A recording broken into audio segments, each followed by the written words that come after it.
तो हेलो दोस्तों, I hope आप सब लोग बढ़िया होंगे। तो आज के इस लेक्चर में डिस्कस करने वाले हम लोग एंगुलर मोमेंटम के बारे में, ठीक है। एंड साथ-साथ में डिस्कस करेंगे relation between angular momentum and torque. तो इससे पहले हम लोगों ने टॉर्क के बारे में डिस्कस कर लिया था।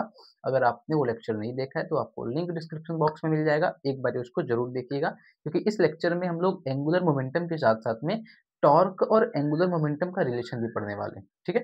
तो चलिए स्टार्ट करते हैं। सबसे पहले बात करेंगे आज की जो टॉपिक है उसका नाम है एंगुलर मोमेंटम, ठीक है, कि एंगुलर मोमेंटम क्या होता है, किस तरीके से काम करता है। तो भैया एंगुलर मोमेंटम से पहले हम लोग बात कर लें कि इससे पहले अ, आपको याद होगा हम लोगों ने लीनियर मोमेंटम के बारे में डिस्कस करा था कि लीनियर मोमेंटम क्या होता है ना?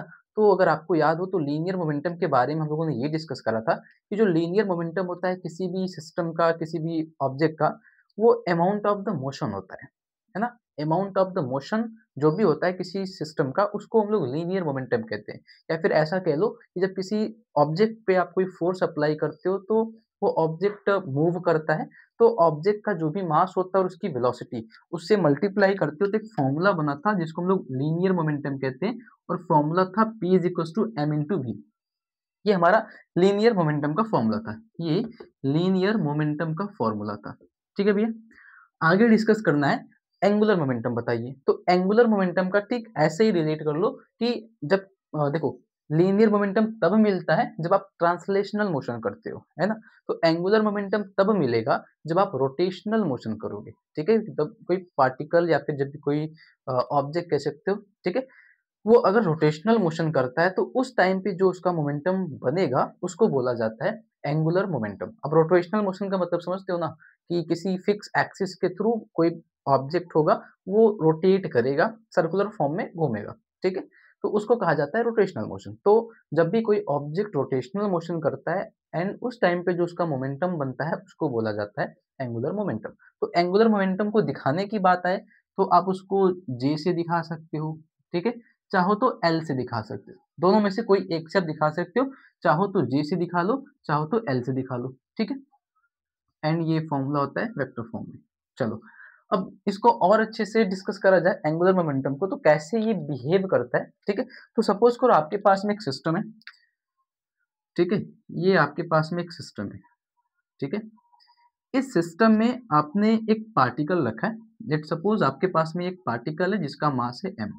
ये m मास का आपने एक पार्टिकल रखा है, तो अगर इस पार्टिकल पे आप कोई फोर्स अप्लाई करो, ठीक है? तो कोई फोर्स अप्लाई करोगे तो ये सपोज़ करो v वेलोसिटी से आगे की तरफ मूव करता है, ठीक है? m मास का कोई पार्टिकल ले लिया आपने एक सिस्टम के अंदर और उस पे आपने एक फोर्स अप्लाई करा, तो फोर्स अप्लाई करने पे ये पार्टिकल सपोज़ करते हैं v वेलोसिटी से आगे मूव करता है, ठीक है? एंड अगर पूछा जाए कि ये पार्टिकल जो आपने किसी सिस्टम में रखा है, वो कितने डिस्टेंस पे रखा है? तो उसके लिए आप क्या करते हो? सबसे आसान काम पोजीशन वेक्टर खींच लो, है ना? तो इसका एक पोजीशन वेक्टर बना लो, वो क्या करेगा इस पार्टिकल के बारे में बता देगा कि ये पार्टिकल आपने इस सिस्टम में कहाँ पे रखा है, ठीक है? तो जैसे ही पोजीशन वेक्टर से आप उसको मिलाते हो, ठीक है? एंड फोर्स अप्लाई करते हो तो सपोज़ करो ये थीटा एंगल पे है, ये जो पार्टिकल इस सिस्टम में रखा गया वो थीटा एंगल पे रखा गया है।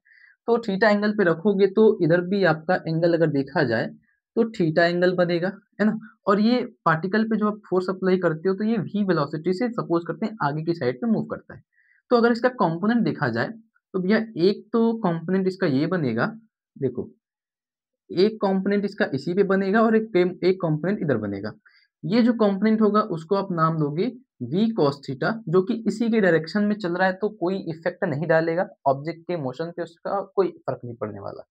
पर ये जो दूसरा कंपोनेंट है जिसको आप नाम दोगे v sin थीटा, ये क्या करेगा v sin थीटा इस ऑब्जेक्ट को नीचे खींचने का काम करेगा, ठीक है? मतलब जब इस वेलोसिटी का कंपोनेंट बनाओगे तो वेलोसिटी का कंपोनेंट क्या करेगा, पहला v cos थीटा जो कि एंगल से लगा हुआ है तो v cos थीटा ज़ाहिर-सी बात है यही बनेगा, ठीक है? एंड सेकंड हमको मिलेगा v sin थीटा जो कि परपेंडिकुलर नीचे की साइड पे दिख रहा है, ठीक है? अगली बात, अब ये जो v cos थीटा वाला टर्म है, ठीक है? वो क्या करेगा, वो तो आपके पोजीशन वेक्टर की डायरेक्शंस में है एंड पार्टिकल मतलब पोजीशन जहाँ पे पार्टिकल आपने रखा था उसके पोजीशन वेक्टर के सीधे पैरेलली कह सकते हो पैरेलल है। तो वो ऑब्जेक्ट के मोशन पे कोई इफ़ेक्ट नहीं डालेगा, ठीक है। दूसरी बात, जो इफेक्ट डालेगा वो ये वाला कंपोनेंट है वेलोसिटी का v sin थीटा, वो क्या करेगा, उसके परपेंडिकुलर दिख रहा है तो ये इस वेलोसिटी मतलब इस ऑब्जेक्ट को ना ये नीचे खींचता है। तो जब नीचे खींचेगा तो ये ऑब्जेक्ट थोड़ा-सा और आगे खिसकेगा, तो हो सकता है इधर से जाए, ठीक है। फिर से कंपोनेंट बनाओगे, फिर से नीचे आएगा, फिर से कंपोनेंट बनाओगे, फिर से नीचे आएगा, फिर कंपोनेंट बनाओगे, तो ऐसे करते-करते वो क्या करेगा, ऐसे सर्कुलर फॉर्म में घूमना स्टार्ट करेगा। तो उस टाइम पे जो इसका मोमेंटम तैयार होगा, उसको बोलोगे आप एंगुलर मोमेंटम, ठीक है। एंड जो फॉर्मूला बनता है, वो फॉर्मूला कुछ इस तरीके से लिखा जाता है, angular momentum is equals to आपका जो भी पोजीशन वेक्टर है उसको लिखो, ठीक है। वेक्टर आर क्रॉस करेंगे, इसका मास कितना है एंड वेलोसिटी कितना है। तो मास भैया हमने m लिया था जो कि एक स्केलर क्वांटिटी होती है, एंड वेलोसिटी इसकी है v। तो this is the formula for angular momentum, r cross m into vector v, ठीक है। ये आपके एंगुलर मोमेंटम का फॉर्मूला बनता है। इसको और अच्छे से लिखना चाहो तो इसको ओपन कर लो, ठीक है। तो ओपन करोगे तो ऐसा मिलेगा m v r sine theta, क्योंकि आपका देखो ध्यान दो, तो आपका जो कंपोनेंट वाला सिस्टम है वो आपके v साइन थीटा से चल रहा है, तो इसको ओपन करोगे या फिर क्रॉस प्रोडक्ट वाला है जिस तो v साइन थीटा के फॉर्मेट में ही आएगा आंसर। तो आपको मॉडुलस के फॉर्म में आंसर चाहिए, तो भैया ये फॉर्म आएगा m v r is equal to मतलब j is equal to m v r sine theta, and vector form में चाहिए तो आर क्रॉस एम वेक्टर भी मिलेगा, ठीक है। ये होता है एंगुलर मोमेंटम का फॉर्मूला, ठीक है। कैसे आएगा, जब आप पार्टिकल पे फोर्स अप्लाई करोगे तो वो आगे की डायरेक्शन में मूव करेगा, ठीक है। उसके बाद आप उस पे चेक करोगे कि आपने पार्टिकल को कहाँ पे रखा था, तो उसके लिए पोजीशन वेक्टर फाइंड आउट करोगे, एंड सपोज करेंगे एंगल थीटा है तो ये कंपोनेंट डिसाइड करेंगे कि वेलोसिटी का दो कंपोनेंट तैयार होगा, एक होगा v cos थीटा एंड एक होगा v sin theta. v cos theta वाला सेम डायरेक्शंस में है पोजीशन वेक्टर पे, तो कोई फर्क नहीं डालेगा, एंड ये वाला इसके परपेंडिकुलर वेलोसिटी के भी एंड पोजीशन वेक्टर के भी परपेंडिकुलर है, वो ऑब्जेक्ट को नीचे खींचेगा, उस पार्टिकल को जिसका मास m था उसको वो नीचे खींचेगा। तो भैया वो क्या करेगा, धीरे-धीरे नीचे आते-आते मतलब आगे तो मूव करेगा, पर वो नीचे भी आता रहेगा, तो एक ऐसे घूमते-घूमते सर्कुलर फॉर्मेट में चला जाएगा। तो उस तरीके से आप एंगुलर मोमेंटम को डिसाइड कर सकते हो, ठीक है। अगली बात सुनो, एंगुलर मोमेंटम हो गया भैया, तो आगे इसमें और क्या कर सकते हो, तो सपोज करो अगर थीटा की वैल्यू 0 डिग्री हो, ठीक है। थीटा की वैल्यू 0 डिग्री हो, let theta is equal to 0 degree. अगर थीटा की वैल्यू 0 डिग्री कह लो तो कहने का मतलब है ये पार्टिकल जो होगा या फिर ये जो पोजीशन वेक्टर है वो आपका सेंटर पे आ जाएगा, ठीक है। तो अगर पार्टिकल या पोजीशन वेक्टर सेंटर पे आ जाए तो उस टाइम पे क्या होगा, जे इज इक्वल टू क्या मिलेगा, m v r sine zero and the value is 0। तो उस टाइम पे आपको एंगुलर मोमेंटम देखने को ही नहीं मिलेगा, मतलब पार्टिकल जब मूव ही नहीं करेगा तो फिर कहाँ से एंगुलर मोमेंटम मिलेगा, है ना। तो सेम चीज वही है कि जब पार्टिकल मूव नहीं करेगा मतलब तो थीटा की वैल्यू 0 डिग्री करनी है, तो पार्टिकल मूव नहीं करेगा एंड इन केस आपको एंगुलर मोमेंटम की वैल्यू 0 मिलेगी, ठीक है। अगली बात, इसके यूनिट के बारे में डिस्कस कर लेते हैं कि इसका यूनिट क्या होता है, ठीक है। तो एंगुलर मोमेंटम को किस फॉर्मेट में चेक करते हैं, तो एंगुलर मोमेंटम का अगर यूनिट देखा जाए तो यह m है, तो m मतलब मास हो जाएगा, ठीक है। मास, तो मास का मतलब होता है केजी, ठीक है। तो आप ऐसा कर लो केजी, एंड वेलोसिटी है तो मीटर पर सेकेंड ऐसे लिखते हैं, ठीक है, मीटर पर सेकेंड। एंड आर का मतलब हो जाएगा आपकी डिस्टेंस है, ठीक है, डिस्टेंस का होता है मीटर, तो this is the unit kilogram metre square पर सेकेंड। ये आपके एंगुलर वेलोसिटी एंगुलर मोमेंटम का यूनिट बनेगा, ठीक है। अगली चीज सुनो, इस फॉर्मूले को ना अगर ध्यान दो तो P इज इक्वल टू हमारे पास में m इंटू वी था, m इंटू बी, इसको चाहो तो ऐसे भी कन्वर्ट कर सकते हो, vector j is equal to r cross p, ठीक है। इस फॉर्मूले को आप चाहो तो आप मोमेंटम के फॉर्म में, मतलब एंगुलर मोमेंटम को लीनियर मोमेंटम के फॉर्म में अगर पूछा जाए कैसे मिलेगा, तो आर क्रॉस पी कर लो, आपको लीनियर मोमेंटम के फॉर्मेट में वैल्यू मिल जाएगी। मास एंड वेलोसिटी के फॉर्म में चाहिए तो इस तरीके से लिख लो, r cross m into v, या फिर m v r sine theta करके लिख लो, एंड सेम चीज को आप एक्सप्लेन करोगे तो आर पी साइन थीटा मिलेगा आपको, ठीक है। जे की value R P sine theta, इस तरीके से भी आप इसको कन्वर्ट कर सकते हो, ठीक है। ये मॉडुलस नहीं है, ठीक है, a cross b, this is the value. चलो आगे सुनना, अगली बात जो हमारी आती है, ये तो हमारे पास में किसी एक सिस्टम के लिए था, मतलब एक पार्टिकल हमने एक ही मास का पार्टिकल लिया था, मतलब एक पार्टिकल लिया था जिसका मास था m। तो अगर ये एक सिस्टम के लिए, तो अगर हमारे पास में n नंबर ऑफ सिस्टम्स हो जाए तो क्या करोगे, मतलब n नंबर ऑफ पार्टिकल्स। तो ये एक पार्टिकल्स के लिए था, तो for n number of particles, for n number of particles, अगर हमारे पास में एक से ज़्यादा पार्टिकल्स हो जाएँ और उनका मास हो m1, m2, m3, वेलोसिटी हो जाएगी v1, v2, v3, तो उस टाइप पे क्या करोगे आप, उनको ऐसे भी लिख सकते हो। तो देखो, मास जो होगा उनका, अगर n नंबर ऑफ पार्टिकल्स होंगे तो मास हमको मिलेगा m1, m2, m3 dot, dot, dot, ऐसे करके बहुत सारे मास मिलेंगे एंड उनकी वेलोसिटी भी होगी बहुत सारी, ठीक है? तो वेलोसिटी भी आप करके लिखोगे v1, ठीक है? v2, v3, ऐसे करके उनकी वेलोसिटीज़ को भी आप लिखोगे एंड सेम चीज़ करके आप उनका पोजीशन वेक्टर्स भी फाइंड आउट करोगे, r1, r2, r3 करके, जैसे भी पार्टिकल जहाँ पे भी रखा जाएगा, ठीक है? एंड उस टाइम पे जब आप एंगुलर मोमेंटम का वैल्यूज़ फाइंड आउट करोगे, तो क्या मिलेगा भैया, तो J इज़ इक्वल्स टू क्या हो जाएगा, देखो फॉर्मूला होता है एमवीआर या फिर किस पे लगाएँ? चलो इस वाले पे करते हैं, ठीक है? किसी पे भी कर लो, कोई फॉर्मूला तो सब पे सेम ही आना है। तो सपोज़ करो इस पे करते हैं, तो ये हो जाएगा r1 क्रॉस m1 v1, ठीक है? प्लस करके R2 क्रॉस M2 V2, ठीक है? इस तरीके से प्लस करके एंड सो ऑन और 3 क्रॉस M3 V3, ऐसे डॉट डॉट करके करते चले जाओ। तो एट लास्ट में क्या कर सकते हो, इन सबको आप जोड़ सकते हो, है ना? इन सबको एक साथ में करके आप जोड़ सकते हो। कैसे करोगे, जो भी समेशन कर लो, ठीक है?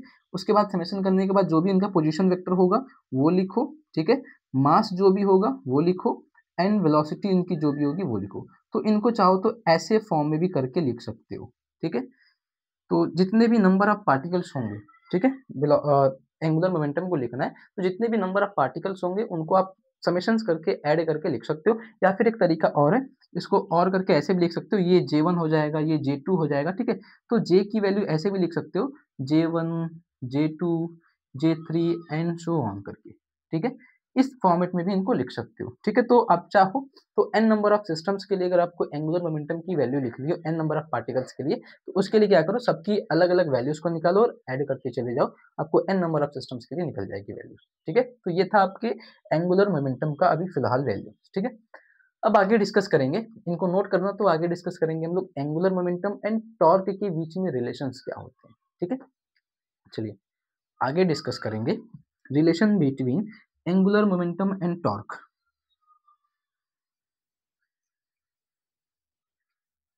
एंगुलर मोमेंटम एंड टॉर्क, चलिए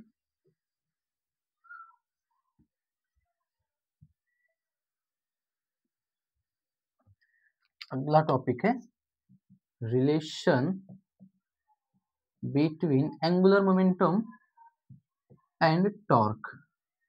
टॉर्क एंड एंगुलर मोमेंटम के बीच में रिलेशन फाइंड आउट करना है, ठीक है? तो हम क्या जानते हैं एंगुलर मोमेंटम और टॉर्क के बारे में, तो टॉर्क का फॉर्मूला हमको क्या पता है, टॉर्क इज इक्वल टू होता है आर क्रॉस एफ, ठीक है? ये हमारे पास में टॉर्क का फॉर्मूला होता है, r f sine theta r cross f होता है। एंड एंगुलर मोमेंटम का फॉर्मूला देखा जाए तो भैया एंगुलर मोमेंटम का फॉर्मूला जस्ट अभी निकाला था हमने, j is equal to r cross p करके, ठीक है? अभी अभी हमने ये फॉर्मूला डिराइव करा था। अब आगे आपको रिलेशन फाइंड आउट करना है दोनों के बीच में, तो क्या करो, सिंपल काम है, आप क्या कर सकते हो, इनका डिफरेंशिएशन कर दो, इसको इक्वेशन सेकंड बना लो, इसको इक्वेशन फर्स्ट बना लो, दिस इज द टॉर्क, है ना? ये टॉर्क की वैल्यू है। तो क्या करो, सेकंड इक्वेशन का डिफरेंशिएशन कर दो, differentiate equation second with respect to time, ठीक है? टाइम के साथ में इसको डिफरेंशिएट कर दो, वन टाइम डिफरेंशिएशन करना है, तो ये हो जाएगा dj डिवाइड बाई dt, ठीक है? एंड ये first function and second function, तो डिफरेंशिएशन करोगे फर्स्ट फंक्शन सेकंड का differentiation plus second function first का डिफरेंशिएशन डिवाइड बाई dt, ठीक है? This is the value. इसको और सिंप्लीफाई करो, तो dp डिवाइड बाई dt याद है किसका फॉर्मूला होता है, dp divide by dt Newton second law of motion, change in momentum with respect to time is equal to applied external force. तो ये न्यूटन का सेकेंड लॉ ऑफ मोशन हो जाएगा, तो दिस इज द और cross F हो जाएगा, ठीक है? आगे चलो, अच्छा ये सब क्रॉस की वैल्यूज है ना, तो क्रॉस करके चलेंगे, चलो आगे प्लस करके पी क्रॉस, ये किसकी वैल्यू बनेगी, t r divide by d t. R का मतलब पोजिशन वेक्टर, उसको आप डिस्टेंस भी बोल सकते हो, डिस्प्लेसमेंट भी बोल सकते हो। डिस्प्लेसमेंट पर यूनिट टाइम क्या हो जाएगा, या फिर displacement with respect to time क्या हो सकता है, वेलोसिटी, तो इसको चाहो तो आप वेलोसिटी के फॉर्मेट में लिख सकते हो, तो p क्रॉस v हो जाएगा। और डिसाइड करो मतलब और इसको एक्सप्लेन करो तो ये हो जाएगा r क्रॉस f। देखो r क्रॉस f इधर भी है, तो फ्रॉम इक्वेशन फर्स्ट कर लेना, ये हो जाएगा टाउ, ठीक है। प्लस करके इनकी वैल्यूज को कैलकुलेट करना है, तो लीनियर मोमेंटम का जो फॉर्मूला होता है ना, लीनियर मोमेंटम, इसका जो फॉर्मूला हम लोग जानते हैं वो होता है p is equal to m v. This is the formula for linear momentum. तो अगर हम इसका फॉर्मूला रखें p की value m v n cross v करके, ठीक है, तो इनकी वैल्यूज को सेपरेट आउट करेंगे, तो कैलकुलेट करेंगे, तो torque is equal plus m को बाहर करेंगे v क्रॉस v, क्योंकि m आपका एक स्केलर क्वांटिटी है तो बाहर हो जाएगा, तो v क्रॉस v। एंड जब सेम वेक्टर्स का क्रॉस प्रोडक्ट करवाते हैं तो वैल्यूज जीरो के बराबर आती है, डॉट प्रोडक्ट करवाते हैं तो 1 के बराबर आती है, एंड क्रॉस प्रोडक्ट करवाते हैं तो 0 के बराबर आती है, तो इसकी वैल्यू हो जाएगी भैया 0। तो आगे डिस्कस करेंगे, तो ये हो जाएगा dg divide by dt is equals to में चलेंगे तो टॉर्क बचा, ठीक है, प्लस में 0 से मल्टीप्लाई करेंगे तो भैया 0, and this is the value dj divide by dt करके, ठीक है, ये वैल्यू मिलेगी आपको टॉर्क की, dj divide by dt is equals to torque. तो this is the formula, and ये टॉर्क जो होगा इसको टॉर्क एक्सटर्नल कहते हैं, ठीक है, ये एक्सटर्नल टॉर्क होगा जो आप बाहर से अप्लाई मतलब बाहर से अप्लाइड होगा, ठीक है। तो ये होता है एंगुलर मोमेंटम और टॉर्क के बीच का relation, dj divide by dt is equal to torque, ठीक है। टॉर्क जो होता है अ, ऐसा भी कह सकते हो, टॉर्क का अगर डेफिनेशन भी बताना हो तो यहाँ से टॉर्क का एक और डेफिनेशन बता सकते हो कि torque is equal to change in linear change in angular momentum with respect to time, ठीक है, ऐसा बता सकते हैं, change in angular momentum per unit time या विद रिस्पेक्ट टू टाइम, ऐसा करके आप टॉर्क की एक और डेफिनेशन तैयार कर सकते हो, ठीक है। सुनना आगे, एक चीज और इसमें एक टॉपिक और है, कंजर्वेशन ऑफ एंगुलर मोमेंटम, ठीक है। एंगुलर मोमेंटम का कंजर्वेशन कैसे बताओगे, तो अगर सपोज करें, लेट सपोज, ठीक है, सपोज करते हैं torque external is equal to 0, ठीक है, tau external is equal to 0, मतलब हम जो बाहर से एक्सटर्नल टॉर्क अप्लाई करने वाले हैं, अगर हम उसकी वैल्यू को 0 रखें या फिर कांस्टेंट कर दें, ठीक है, 0 का मतलब होता है कांस्टेंट करना, इसको ना कांस्टेंट कहते हैं, 0 करने का मतलब होता है भैया कांस्टेंट कर दो। तो अगर हम टॉर्क की वैल्यू को कांस्टेंट कर दें, तो टॉर्क की वैल्यू को कांस्टेंट करने का मतलब 0 रखो, एंड वैल्यू क्या मिलेंगी, dj divide by dt is equal to 0, मतलब आपके पास में जो एंगुलर मोमेंटम होगा वो भी 0, यानी 0 होने का मतलब कि एंगुलर मोमेंटम भी आपका कांस्टेंट हो जाएगा, एंड कांस्टेंट हो जाएगा तो उसका मतलब होता है कि एंगुलर मोमेंटम आपका कंजर्व हो जाएगा, ठीक है, दिस इज द कांस्टेंट और कंजर्व भी कह सकते हो, ठीक है। तो अगर किसी सिस्टम, ठीक है, अगर कोई आपके पास में एंगुलर मोमेंटम एंड टॉर्क का फॉर्मूला वगैरह है, ठीक है, तो अगर आप एक्सटर्नल टॉर्क की वैल्यूज को 0 करते हो, ठीक है, सपोज करते हैं कि एक्सटर्नल टॉर्क आपने अप्लाई ही ना करा हो, 0 करने का मतलब है कि आपने एक्सटर्नल टॉर्क अप्लाई ही ना करा हो, तो अगर आप एक्सटर्नल टॉर्क अप्लाई नहीं करते हो तो भैया उस टाइम पे जो आपका एंगुलर मोमेंटम होता है वो कंजर्व हो जाता है, कांस्टेंट हो जाता है, तो इसको conservation of conservation of angular momentum कहते हैं, एंगुलर मोमेंटम, ठीक है, this is the conservation of angular momentum, ठीक है। तो ये कंजर्वेशन ऑफ एंगुलर मोमेंटम का फॉर्मूला होता है dj divide by dt is equal to 0, या फिर कांस्टेंट कह सकते हो, तब होगा जब आप एक्सटर्नल फोर्स अप्लाई नहीं करोगे। तो इसमें एक और टॉपिक आप इन्वॉल्व कर सकते हो, कंजर्वेशन ऑफ एंगुलर मोमेंटम कैसे डिसाइड करोगे, when external torque is not applied on the system या फिर on the particle, then the angular momentum of the system is conserve, ठीक है। This is called conservation of angular momentum. तो इस तरीके से आप conservation of angular momentum and angular momentum और टॉर्क के बीच में फॉर्मूला डिसाइड करना हो तो इस तरीके से डिसाइड कर सकते हो, एंड फॉर्मूला डिसाइड करना हो एंगुलर मोमेंटम का, ये फॉर्मूला होता है r क्रॉस p करके, या फिर आप ऐसे कर सकते हो r cross m into v j is equal to, ठीक है, ये भी फॉर्मूला होता है, ठीक है। तो इस तरीके से आप चाहो तो एंगुलर मोमेंटम को भी डिस्कस कर सकते हो, ठीक। तो अगर कोई डाउट हो भैया कमेंट जरूर करें, मिलते हैं नेक्स्ट वीडियो में, तब तक के लिए थैंक यू।